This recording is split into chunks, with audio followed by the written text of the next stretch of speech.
So let's get this over with. Not the homily. That's going to take as long as it takes. But like that term, that word, that phrase, that's something I think that we live by. So many people, that's our default. Let's get this over with. Let's just get through this. I can't wait for this to be done, so we just need to make it through. We just need to hold on. We just need to get this over with. I think one of the things, I don't know if you had this experience over Thanksgiving, if you had a chance to be with family. Hopefully, that'd be great if you did. But sometimes that can be what you say to each other as you walk into grandma and grandpa's house or uncle and aunt, whoever's house. Like, okay, let's just make it through this and then we can go home. Like that kind of idea, let's just get through the next thing. I mean, this happens. This is how people live their lives. Like, okay, it's Monday. Tomorrow, let's just get through Monday. Or let's just get through the work week. Or here's the time between Thanksgiving and Christmas, and New Year's. Like, just get through this holiday season. We seem to plow through this and we'll be fine. I cannot believe the number of people who are like, let's just get through 2020. Need to leave 2020, as if like January 1st will like magically change anything. It's like, we're nuts. We keep doing this. We keep saying this, even when it comes to like this big thing we're all living through right now, the COVID deal. Like, let's just get through this. I cannot wait for this to be done. And I remember, when this first broke, when people were realizing that the coronavirus was going to be a serious thing, there was someone on the news, and he said, really clearly, he said, people are looking at this as if this is going to be kind of like a really bad blizzard where you have to hunker down for 3 or 4 days. He's like, no, this is where you're going to have to hunker down for like a year or two. Like he was projecting that it's going to take a while. And so the idea is, obviously, it's serious. Like it's so serious, right? What people are going through, what we're living through, has ruined lives. I mean, everything from kind of, I guess, on the small end, where I have some nieces and nephews who are in high school who will have done so much for their sport or for their art, and all of a sudden, all that stuff gets taken away. I know so many of you who, I keep thinking of collegiate athletes. You have worked so hard your entire high school, junior high, elementary school to finally become a collegiate athlete, and then it's like you're a freshman, psych, whoop, take it away. Or you're a senior and your whole senior year is gone. I know business owners who they've lost their livelihood. So even more serious than just losing a season. And I think probably all of us know someone who's lost their life, whether in our own families or in the families of the people around us. Obviously, this is serious, right? And I understand that, but again, let's go back to this. What happens to us when our default mode is, let's just get through this? What happens to us when our default mode is, I just can't wait to be done. I can't wait until this is over. Because that's how so many of us that's normal life, COVID or not. Our default mode can be, I just want this to be done. I just want to get through this. I just want to get back to life. Which is so interesting. Because what happens? What's the big temptation? What's the big temptation when our default mode is, let's just get through this? Our default temptation is distraction and diversion. I just don't want to think, I don't want to be here, I don't want to be dealing with this, so I'm just going to distract myself, I'm just going to divert myself, which is the exact opposite of what Jesus is telling us to do in the gospel today. So you might have noticed that for the last 4 weeks, Jesus has said, watch, be awake, be ready, be alert. Because we believe this as Catholic Christians, we know that at some point, the story will be done. We know this, at some point, Jesus is going to return. This is an article of faith that we profess every single Sunday. And we know at some point, maybe sooner than later, the story is going to be over. And Jesus is going to return. And that will be the end of the story of this universe, the end of the story of creation. And so he's saying that when that happens, be ready, be alert, be awake. So there's this guy, C.S. Lewis, you've heard of him before. C.S. Lewis wrote this great essay, as all of his essays are, called The World's Last Night. And in that, he asks the question, okay, if we know Jesus is coming, does that mean when he says be alert, that we're supposed to be on this constant state of fear? We're constantly ready, fight or flight kind of a situation, where we're constantly afraid that he's going to arrive. And he says no, because of 2 reasons. One is because you cannot constantly be in an emotional state of fear and continue to live your life. That's one reason. The second reason is because we're not called to be afraid of his coming. We're called to look forward to it. So then he asks the other question, does that mean to be alert, to be awake? Does that mean we're in this constant state of excitement? And Lewis answers that in the same way he answers the thing about fear. He's like, no, you can't do that. You can't be in a constant state of emotional excitement. So if I can't constantly be afraid, and I shouldn't constantly be excited, what should I be? And it's in the gospel today. Jesus essentially says, be here. Like in whatever circumstance you're in, be there. Whatever season of life you're in, be there. Wherever you are, just be there. Instead of the temptation, right? The temptation, which is, I just want to get through this. I just want to be somewhere else. I just want to get back to life. And this is one of those things, when we hear ourselves saying those words, I just want to get back to life, we have to come face to face with the reality. This is life. There is no getting back to life. This is what our lives are. Like there's nothing else. There's no other life that you and I could possibly have. This is it. You know, in the first reading, it's Isaiah 63 and 64. And you have these people, Isaiah is calling, and they're basically saying the same thing. They're in the midst of difficulty. They're in the midst of just being torn apart. And they realize part of it is their own fault. And so they even say, God, why do you let us do this? Why do you let us walk away from you? Why do you let us turn away from you? Why do you let us sin? Because we have done this to ourselves. We have shot ourselves in the foot, and we are in so much trouble. Just help us through it. I want this over with. Just get us through this. And they sound just like us. Yet then Isaiah says this. He says, and yet you, O God, are our dad. And yet you, O God, are our father. And you're the potter, we're the clay. Which is another way of them saying, like, yes, in the middle of this horrible situation that we find ourselves in, we just want to get through it. We need to assert this, and that thing is, God, I know it. You're shaping me in the midst of this. You're the potter. God, you're using this to shape me. I'm the clay. God, because I realize I'm not done yet. You guys, here we are tonight. This is one of the things we realize, right? As people who are thinking, as people who know we're called to be like Jesus, I'm not who I should be yet. And so what does that mean? That means that God uses every moment of our daily lives to shape us, because he's the potter. It's called his will. Actually, you have to realize that whatever you're going through right now is his will for you right now. Now, before we go any further on this, I have to understand, everything that happens is God's will. But it's really important to understand that there's two kinds of God's will. One is his perfect will. Maybe some of you know this already. God's perfect will, the perfect will of God is all good things, right? His plan A. The things that from the very beginning he wants for you. Things like life and love and joy and hope and all these good things. That's God's plan A. That's his perfect will for you. But because we live in a broken world where people choose evil things, a lot of what happens to us falls under the category not of God's perfect will, but of his permissive will, which he allows to happen. And he only allows it to happen for two reasons. One is because he wants to preserve our freedom, right? Because he doesn't want pets, he doesn't want robots, he doesn't want animals who just do what he tells us. He wants children who actually love him. And if we're going to be free to love, that means we also have to be free to say no to his love. And so there are some things that fall under God's permissive will that he doesn't want to happen, but he allows to happen because, number one, he wants to retain our freedom, and number two, because he knows in a way that only God can know that regardless of how bad things get, he can always bring something better out of it. So everything that happens to us, everything that comes to us every day, in any moment, is part of God's will, either his perfect will, plan A, or his permissive will. And even it's in Isaiah 63 and 64 today. You have Isaiah saying, Lord, we've chosen evil. That wasn't your plan A. That's permissive will. You only allowed us to choose this because you wanted to retain our freedom, because you know you could bring something greater out of this. And also, yet you are the potter. You're shaping us, and that's God's perfect will.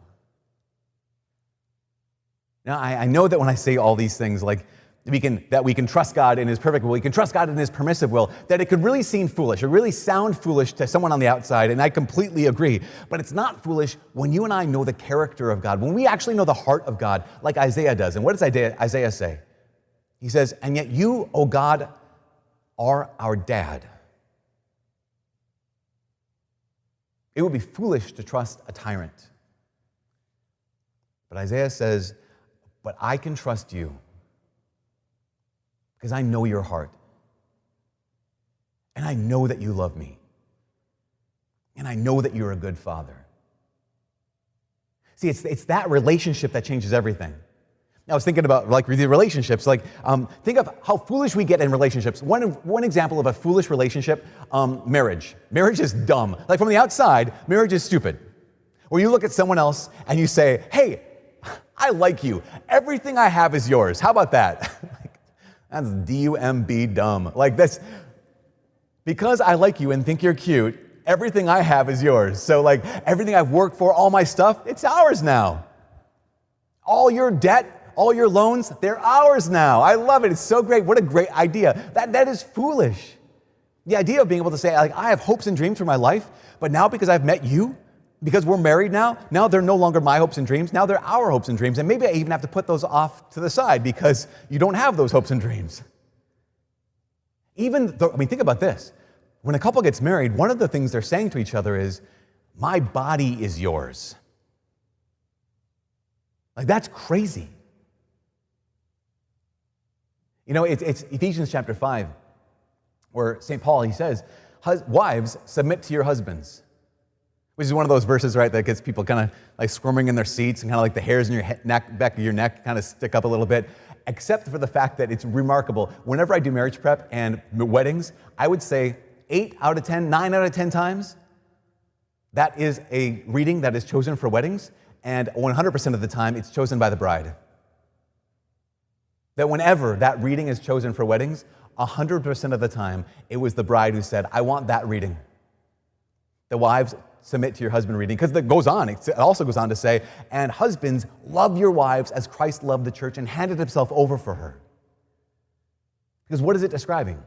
It's not describing a transaction, it's describing a relationship that the world does not understand, and those on the outside of the relationship do not understand. It involves a relationship of absolute trust. That's the only reason why anyone should ever get to the point where they say, everything I have is yours. My hopes, my dreams, my debts, my things, my body. The only reason anyone could ever actually say that, and it be amazing, is if they know, like, I know that I can trust you.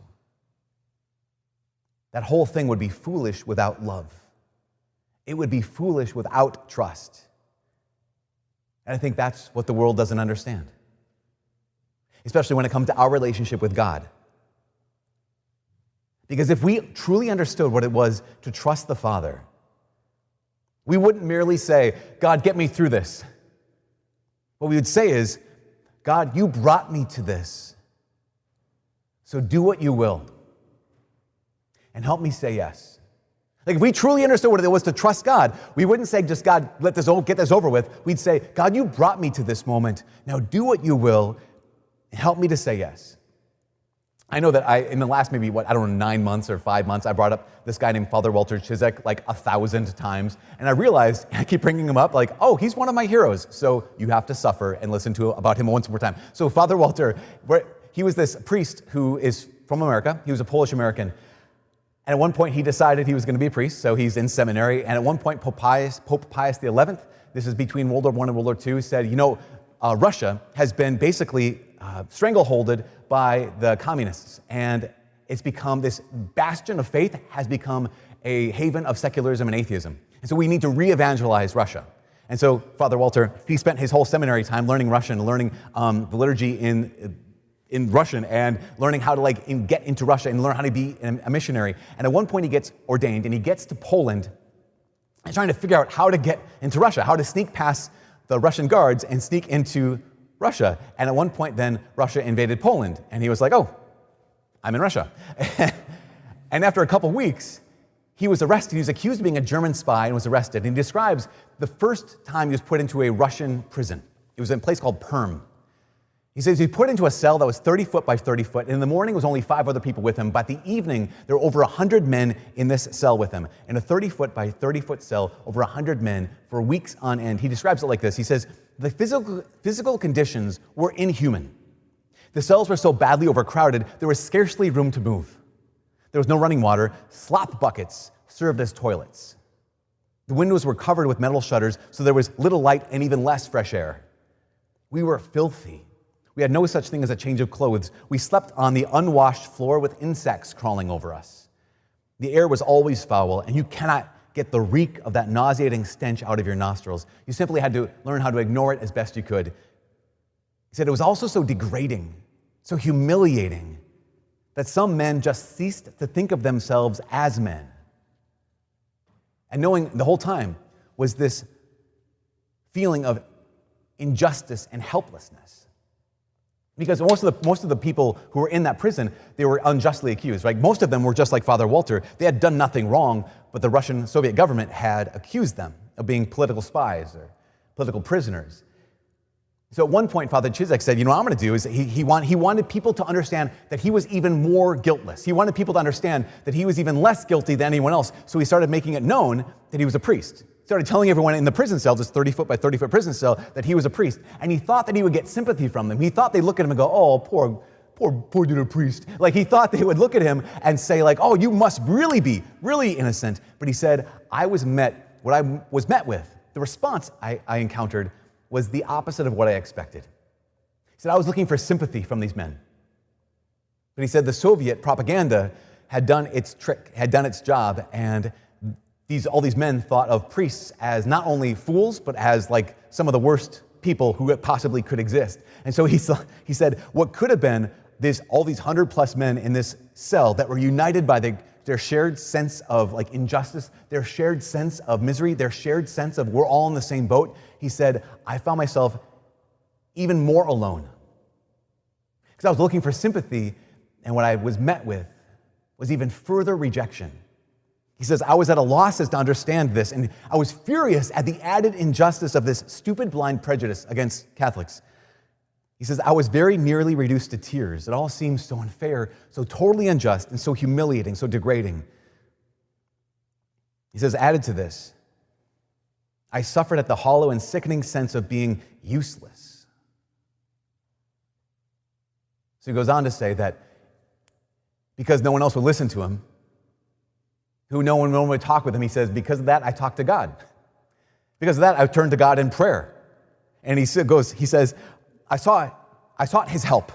I sought his sympathy, his consolation, because I was suffering especially for his sake. Like I was in prison because I'm a Christian, and I was suffering even more because I was one of his priests. So surely he could not fail to comfort me when he too had sought someone to comfort him and found nobody. Surely God himself would sympathize with my plight. Surely he would find comfort and console me. His way of consoling me, however, as it so happens often in the past, was to increase my self-knowledge and my understanding both of his providence and of the mystery of his salvation. Because when I turned to God in the depths of my humiliation, when I ran to him utterly dejected because I felt useless and despised, the grace I received was the light to recognize how large an admixture of self had crept into the picture. I had been humiliated, and I was feeling sorry for myself. No one appreciated me as a priest, so I was indulging in self-pity. I was being treated unfairly, unjustly, out of prejudice, and there was no one to listen to my sad story and offer me sympathy, so I was feeling sorry for myself. That was the extent of my humiliation. Imagine this awareness this man has. Like, yes, he's suffering injustice. But he goes on to say, but that did not mean that I actually was worthless. He says, even under, it's a human temptation to experience frustration, to feel overwhelmed and helpless. Yet under the worst imaginable circumstances, a man remains a man with free will, and God stands ready to help him with his grace. Basically, Father Walter came to the place of realizing that this day, like every other day, came from God's hands. That moment in prison, like every other moment, came from God's hand. What he realized was God was telling Father Walter, I'm not getting you through this moment. Father Walter, I brought you to this moment. Question, imagine if we believed that. Like imagine if we truly were to do this, if we were to really see the reality of this, like be able to talk to God in every moment and say, God, you see all things. God, I know this. You know all things. God, in this moment, you love me desperately. And you sent me this moment. What if we actually believed that? At every moment, God, you sent me this moment, either as a part of your perfect will or as a part of your permissive will. That you sent me this moment knowing that you can even use this, the worst moment of my life. You can even use this, the worst moment of my life, because you're the potter and I'm the clay, and you're not done yet. What would that change? I think for one thing, it would change the fact that we wouldn't spend most of our lives on this constant state of like, let's get past this, let's get through this, let's get this over with. I think one thing it would change is that we could take joy in any and every moment. Because then we'd actually be Christians. Like then we'd actually be the kind of people who belong to Jesus. We'd be actual followers of Christ who could take him at his word when he tells us that he loves us. We'd be Christians that actually take him at his word when he tells us that the Father knows every hair on our heads, that the Father actually cares about the sparrow that falls to the ground. And Jesus says, and you're worth more than so many sparrows. If we really believed that, where could we be? Where would we be? I think if we really believed that, we would be here. We would be right now. Because this is the entire point of the gospel. This is the entire point of the last 3 Sundays of this first Sunday of Advent. He's coming back. And so that's not a call to be afraid. It's not a call to be excited. It is the call to be ready. And the way that we are ready is simply by being here.